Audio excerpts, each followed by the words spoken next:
Welcome everyone on today's panel on Türkiye Wealth Fund's pioneering Sukuk issuance experience. My name is İmge. I'm the head of International Capital Markets and Project Finance Department in Türkiye Wealth Fund. We don't have a moderator in this panel, but I will briefly make an introduction and leave the floor to my esteemed colleagues, both from Türkiye Wealth Fund and Istanbul Financial Center.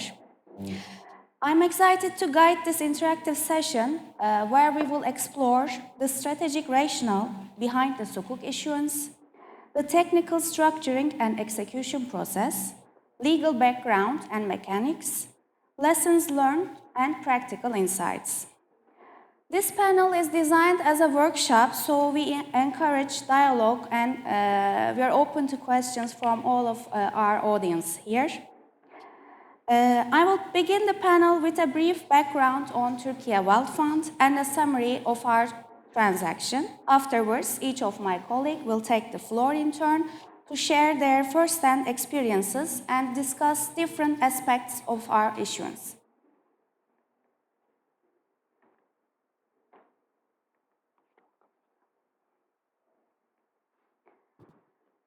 TWF was established in 2016 as an asset-backed development fund with a special founding law. It is a key strategic institution to contribute to Turkey's development and economic stability by managing publicly owned assets effectively. We are proud to serve as a significant financial powerhouse, a partner for direct foreign investments, and a dependable provider of equity solutions. The fund is wholly owned by Republic of Turkey, and our chairman of the board is His Excellency President Mr. Recep Tayyip Erdoğan. The current consolidated asset size of the fund is $318 billion as at the end of 2023. Nearly 40% of our companies are publicly traded. As TWF, we operate in various sectors. We can name them as financial services, transportation and logistics, energy, mining, iron and steel, technology and telecommunication, agriculture and food, as well as real estates and licenses. The companies in our portfolio, we call them national champions because they are the most well-known and established companies of Turkey, namely Ziraat Bankası, Vakıfbank, Turkish Airlines, Türk Telekom, Turkcell, and many more. The fund aligns itself with global standards and principles in its operation. We hold membership in various esteemed organizations such as WEF, IFSWF.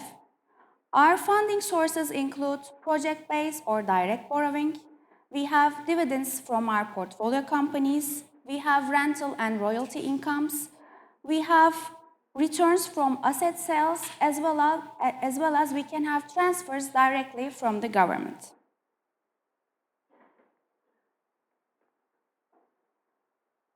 TWF, as I said, was established by a special founding law, and it is, as you can see, fully owned by the government. The management company of the fund is responsible for the management of TWF, and it is operating under privatization administration, which is the administrative body in the presidency system of Turkey. This entity is controlled by Ministry of Treasury and Finance. As stated, TWF has three separate asset classes. We have 32 portfolio companies, we have licenses, and we have real estates, all in Turkey. And under the real estate sector, we have Istanbul financial sector, which is the underlying portfolio in our Sukuk issuance.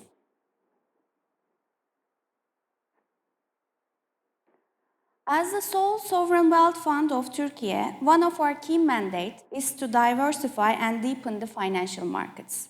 In line with our mandate, we entered international financing scene with our syndicated loan in 2019. However, accessing international debt capital market is essential to compete worldwide. So back in 2020, we planned our first Eurobond, but market volatility forced us to delay this plan. Instead, we focused on our strategic investments through our portfolio companies. Coming back to 2023, after national elections, the new economic administration and the newly introduced economic program boosted investor appetite towards Türkiye. And then, while Turkish corporates and institutions begin tapping the debt capital markets, we saw a great opportunity in DCM space. And after 7 weeks of preparation as TWF, we launched our first Eurobond in February 2024. Our Eurobond had strong investor appetite and record demand, and we set a very good benchmark in the international market. Building on this momentum, after our successful Eurobond, we observed a significant interest from the GCC region, from banks and investors. We identified this as an untapped opportunity in the Islamic financial market, which hasn't been fully utilized up until that point. Up until that point, as I said, only Turkish Treasury and Turkish participation banks had issued international Sukuk from Turkey. Our Sukuk transaction is completed in 2 taps. The first one was $750 million, which was in October, and the second one is followed by $250 million retap in January 2025. With this retap, the total size has reached $1 billion. The proceeds from the Sukuk issuance was directed towards Istanbul Financial Center. For the purposes of the Sukuk, we have structured the transaction around the Sharia-compliant assets held by IFM Company. IFM Company, as the legal owner of the assets, acted both as the obligor and lessee of the Sukuk certificates. Additionally, TWF acted as the guarantor for the Sukuk issuance. The transaction marked a series of records. The order book was 14 times oversubscribed. This is the most oversubscribed Sukuk ever in Türkiye, with demand reaching $7 billion from nearly 300 investors.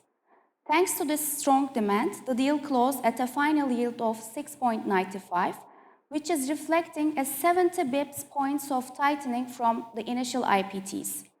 This represents the second largest price tightening of 2024 among all bond and Sukuk issuances from Türkiye, and with our Eurobond issuance holding the first spot. Now I would like to pass the floor to Tarık Bey. He is currently working with us in Türkiye Wealth Fund as the Director of Financial Affairs. Before joining us, he was heading IFM's financial affairs and played a key role in coordinating the Sukuk issuance on IFM side. He will provide a detailed information about IFM today, the selection of underlying assets, preparations on IFM side, and the money transfer processes. Thank you very much, İmge. First of all, I welcome to all participants here. In the beginning, I can say that today I am financial affairs manager director in Türkiye Wealth Fund. But as İmge said, I was in Istanbul Financial Center. So in the beginning, I can say that it's very, very good to be in this project, because if you get a success in this kind of projects, you can, let's say, get promoted from Istanbul Financial Center and Türkiye Wealth Fund. So it's an honor for me to be today in Türkiye Wealth Fund. I will shortly share with you just a small, a short video of Istanbul Financial Center.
If we shortly mention about Istanbul Financial Center, the idea of establishing this center, in fact, the roots of it goes to 2009.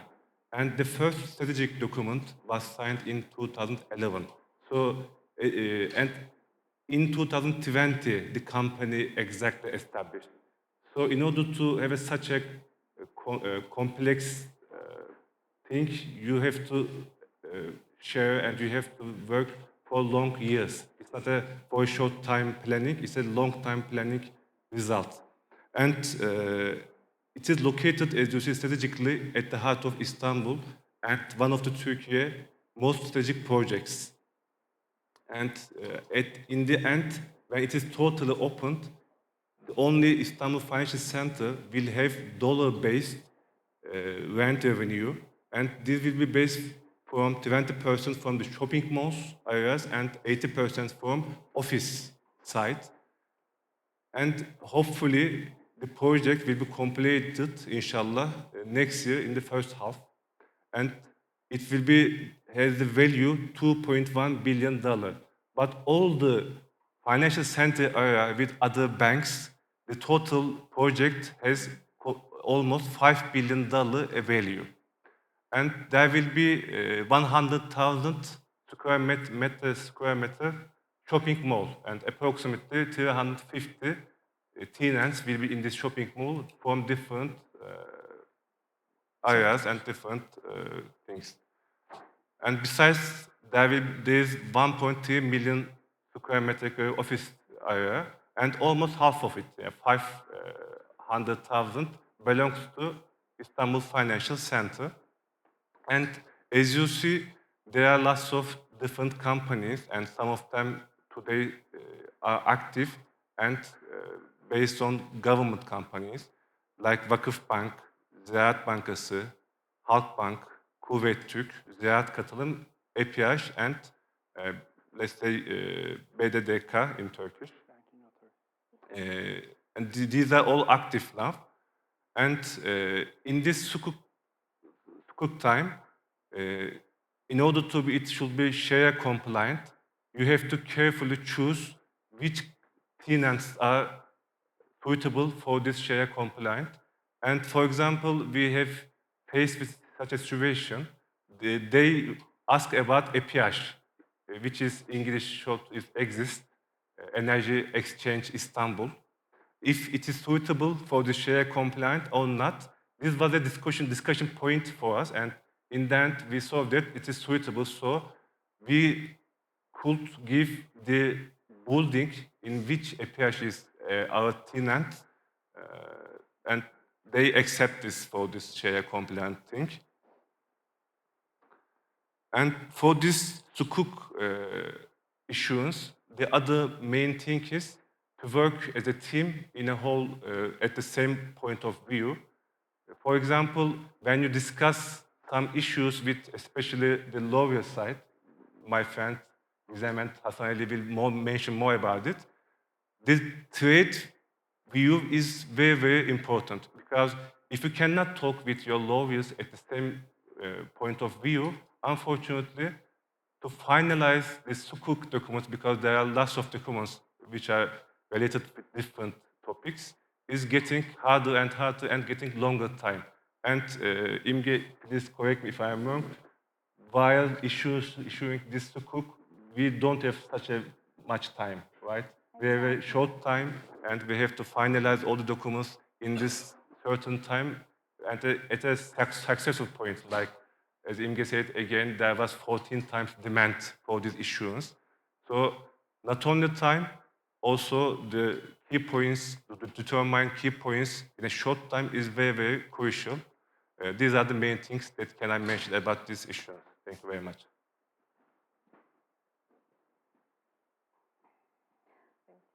Now, turning back to Türkiye Wealth Fund side, I'm pleased to introduce Gizem Bölükbaşı. She is the Vice President in our Legal and Compliance Department.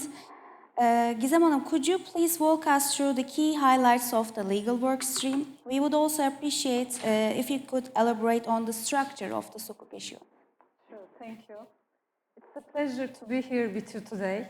And in this part of the panel, I would like to talk about the key legal consideration in the international Sukuk transaction we had, focusing on structuring the deal, due diligence part, and the role of asset lease companies, basically. In general, mechanism of the Sukuk has three pillars, not specifically by us or in general. Firstly, you need an underlying asset or a project. Second, compliance with Sharia principles are must. What are these? Prohibition of riba, interest, prohibition of excessive uncertainty, gharar, and investment in permissible halal activities. And third one is return for the investors. In TWF Sukuk issuance, we have two different Sharia compliance structures in parallel under the same issuance. First one is ijara, and the second one is muraba. Because as Imge mentioned, one of the TWF's mandates and strategic goal is reinforce, improvement, and deepen financial markets through the development of alternative financing instruments, including Islamic finance. And this Sukuk issuance is a very good example of that mandate. And using that hybrid mechanism strengthen the alternative finance resources in Turkey. Let me walk through our Sukuk structure. At the heart of the structure is the issuer, TWF EAC company, which issues Sukuk certificates to the investors, known as certificate holders. And these investors provide the initial funding. And then structure split into two legs. On the ijara side, the issuer purchases specific assets from the obligor, who is IFC, International Finance Center, and leases them back under a lease agreement. In return, the obligor, IFC, makes rental payments, which ultimately follow back to the investors as a periodic returns. On the muraba side, the issuer sells commodities to the obligor on the deferred payments basis, creating a Sharia-compliant financing agreement. Again, the resulting payments go towards fulfilling the investor returns. To ensure investors' confidence, TWF acts as a guarantor in this structure, backing the obligor's obligations under all the underlying contracts, including the lease, sale, and purchasing undertakings. And this dual-leg approach allows us to align with Islamic financing principles while offering investors a secure, structured, and income-generating product. So I also want to talk about why there has been a legal due diligence in Sukuk issuance in general, again. In Sukuk transactions, legal due diligence is not just a regulatory formality. It plays a central role in ensuring both legal robustness and Sharia compliance. Due diligence includes review of constitutional documents of the issuer, financial statements, material contracts, legal disputes and litigation, regulatory licenses and consents. And it ends with management interviews and Q&A sessions. Legal due diligence helps confirm the existence, ownership, and transferability of the assets. This is critical, especially in ijara structure, where the lease rights and obligations must be clearly documented. And Sukuk investor needs to know the legal, regulatory, and contractual risks related to underlying assets. And the compliance with local laws, international security regulations, and applicable listing rules, particularly when Sukuk is issued under an English law-governed trust certificate structures and listed on exchange such as Euronext or London Stock Exchange. So in a sense, legal due diligence is the backbone of the investor protection and Islamic integrity in a Sukuk deal.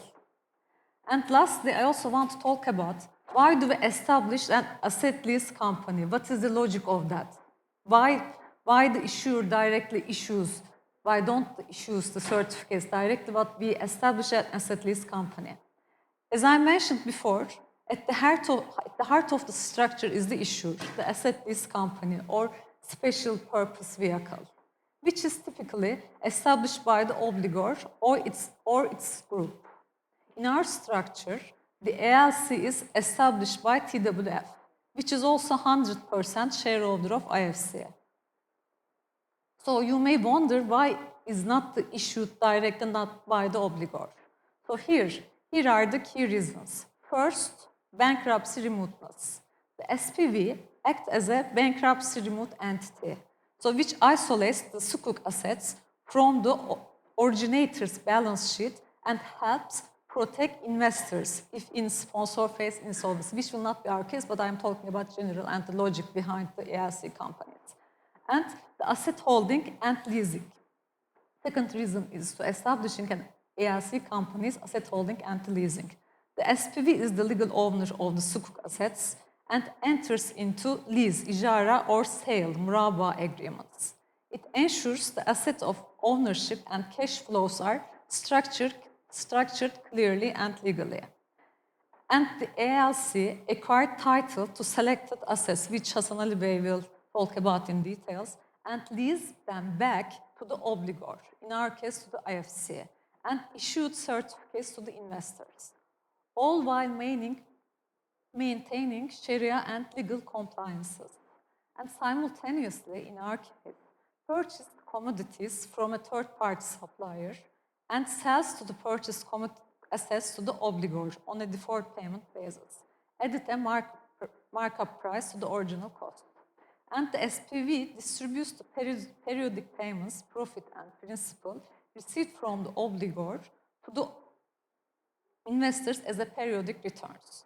At the end of the Sukuk tenure, the full markup price is repaid by the obligor and investor receive their capital back. This is the basic structure of our Sukuk deal.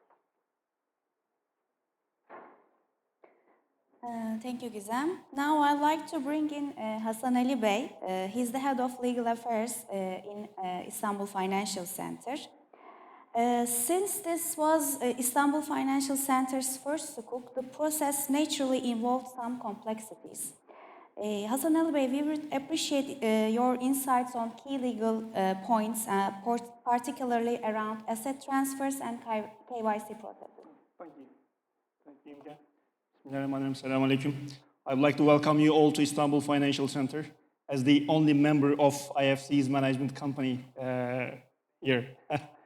My friends have summarized the situation, actually. I would like to complete their remarks by discussing the challenges we faced, because as Imge expressed at the beginning, Istanbul Financial Center is a non-financial organization, so we are the first obligor and the issuer as being a non-financial. So we had some challenges at the process. I would like to divide my speech into three main headlines. The first one is the complexities of KYC process.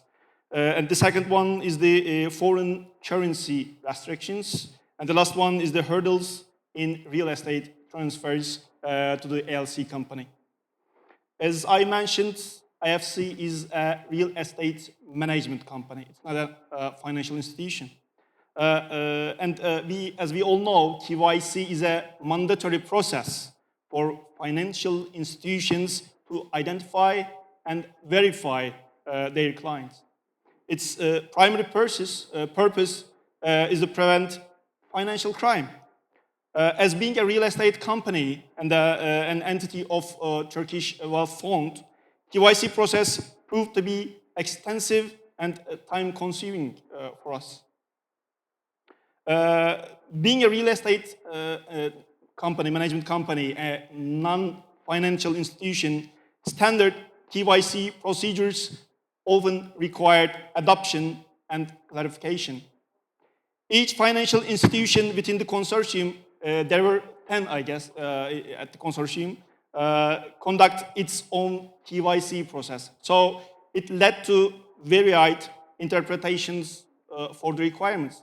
For instance, we faced absurd requests like asking the overseas entry and exit records of our authorized signatories. And it took 1 week to convince them. The comprehensive nature of KYC involving the entire company naturally required extensive internal communication. At this point, I would like to thank my colleagues and friends once again for their supportive attitudes. Overcoming these KYC hurdles required persistent communication, detailed explanation, and strong internal coordination. Ultimately, we successfully completed the due diligence process, paving the way for Sukuk issuance. The second and the main hurdle we faced was the foreign currency restrictions. As you may know, under Turkish law, residents are generally prohibited from stipulating the real estate agreements and payment obligations in foreign currency. However, there is a significant exception in capital markets legislation. A communique from the Capital Markets Board allows capital markets instruments to be dominated and issued in foreign currency, and for obligations related to them to be stipulated in foreign currency. While real estate transfer prices typically had to be in Turkish liras, international investors required foreign currency indexed payments. To resolve this conflict, we sought an opinion from the Ministry of Treasury and Finance. After extensive discussions with Ministry, we received permission to determine the contract price and payment obligations for Sukuk issuances as foreign currency indexed. However, this permission only pertained to the agreement executed between the parties. The amount on the title deeds still had to be reflected in Turkish lira. As a result, while the valuation of the real estate subject to Sukuk and the contract appendices are now in foreign currency, and the payment obligations are determined accordingly, the title deed transfer amounts are converted to Turkish lira at the central bank exchange rate on the date of application to the Land Registry Office. From my perspective, this dual approach actually complies with Turkish law while accommodating the foreign currency requirements of international investors. This was the key of our success from my point of view.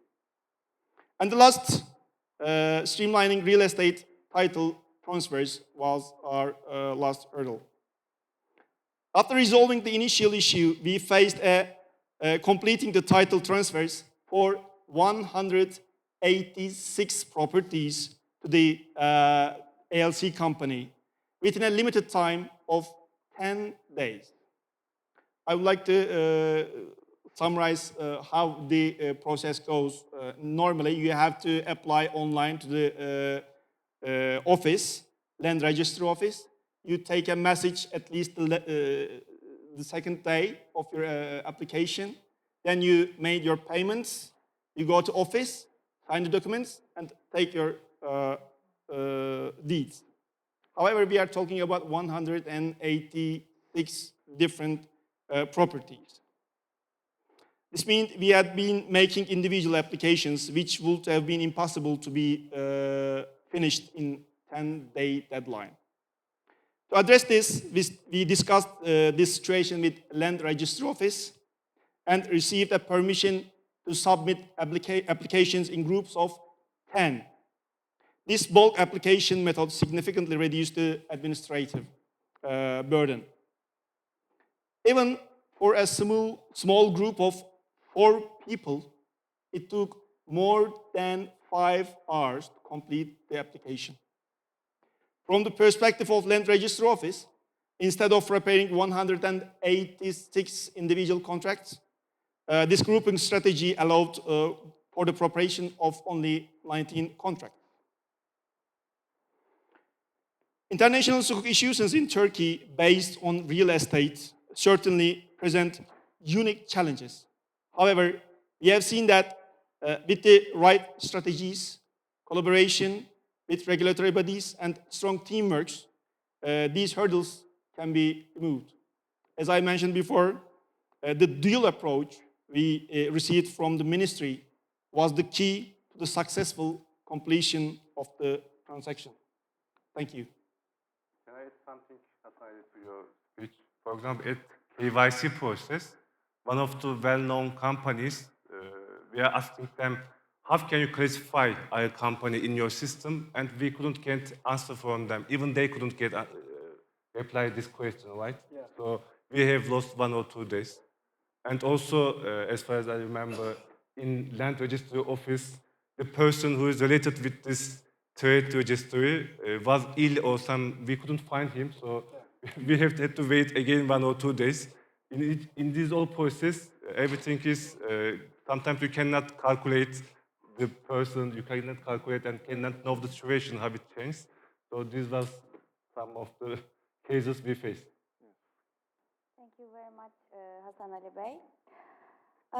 To wrap up on this final slide, you can see the full transaction timeline. I will not go each and every step from initial board decision through the settlement.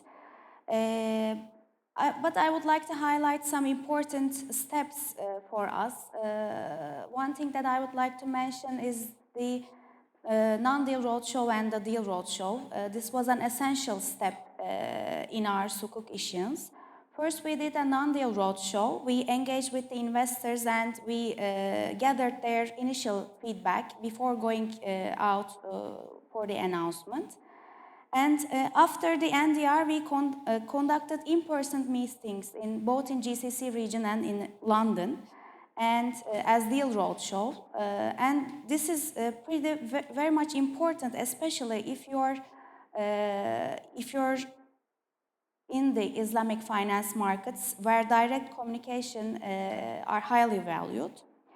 The establishment of the ALC and the transfer of the underlying assets, my colleagues also mentioned them, added unique structuring layers that are not part of usual conventional Eurobond issuances, which had to be dealt with careful diligence.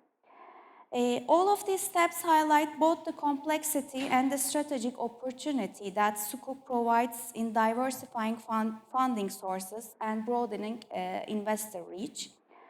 And lastly, if you are working on a tight timeline like we did, it is essential that all work streams are coordinated and operated simultaneously. And with this, I would like to thank my colleagues here and other colleagues in Türkiye Wealth Fund and IFM company.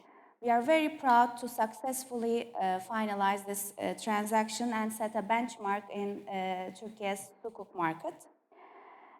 Thank you to all our panelists for sharing their valuable insights and experiences. Now I think we can have 2 questions from the audiences if they would like to ask us anything to the panelists.